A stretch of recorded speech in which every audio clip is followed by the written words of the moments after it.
So, what I'm about to say might seem rather controversial, especially coming from me. But in the true Chin-yer spirit of the first line being the most important line,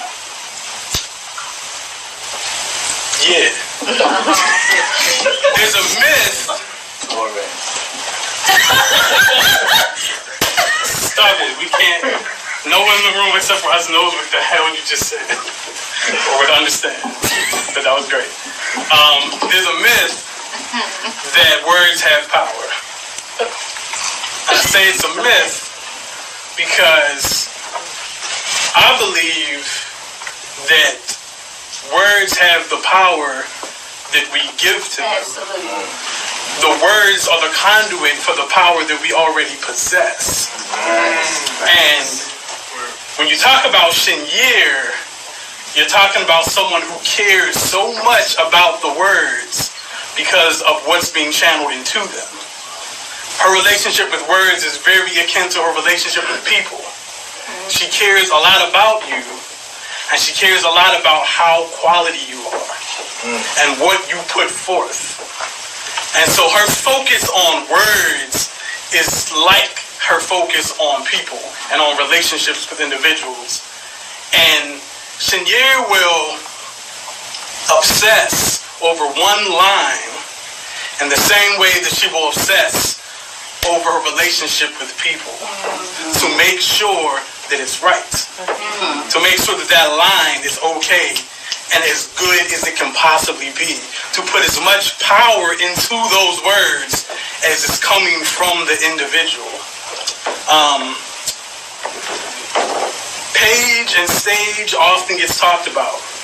I've always appreciated Chin-yer's writing because when you read it, you realize the foundation is always the focus of the words.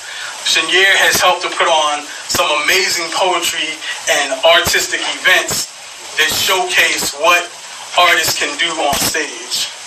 But the focus of those events, especially the poetry events, is always foremost built on the focus of the quality of what is put on the page. I'm like a Nazi when it comes to what is on the page going to the stage at its best possible level.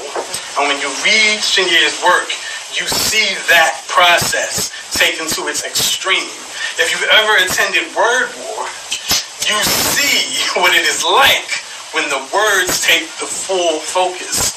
If you've ever competed in Word War, you see what it's like when the words are the full focus. And if you read Chin-yer's writing, you see what it's like when a writer makes the words the full focus. And so in reading this collection, I found myself constantly rereading lines because of just how good they were. And then rereading poems because of how good all the lines came together. How the theme made the book more than just a book, but it made it a reflection of the people that inspired the work. You feel like you know the people that you are reading these stories about.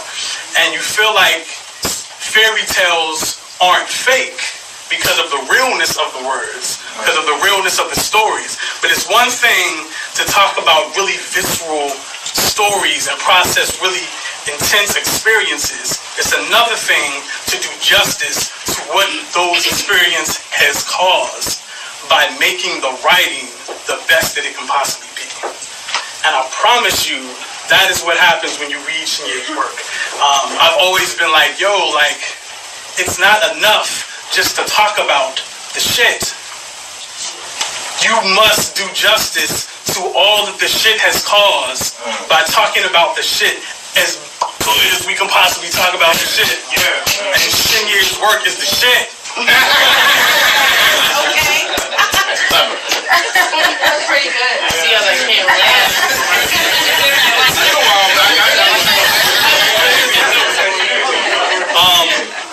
to quote myself,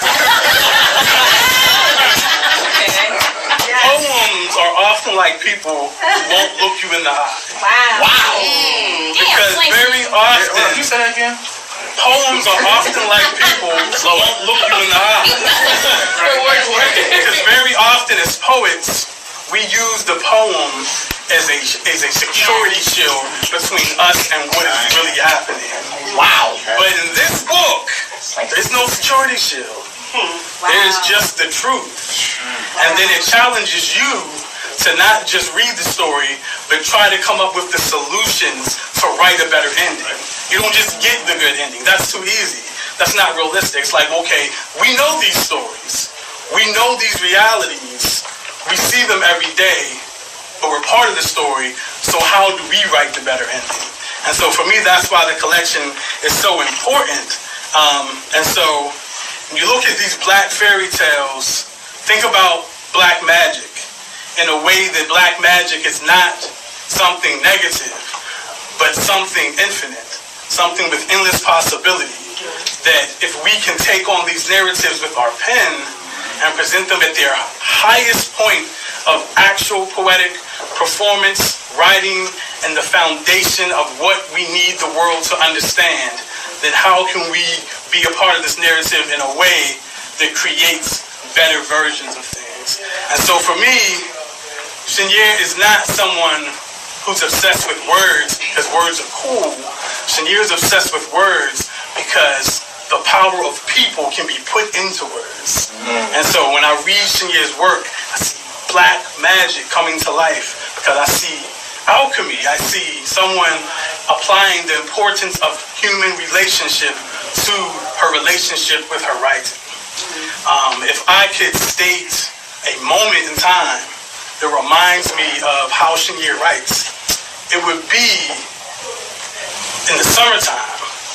We was in Brave New Voices with the youth team, and right before they went on to final stage, we shared this hug that was just like a silent affirmation of everything that our city represents.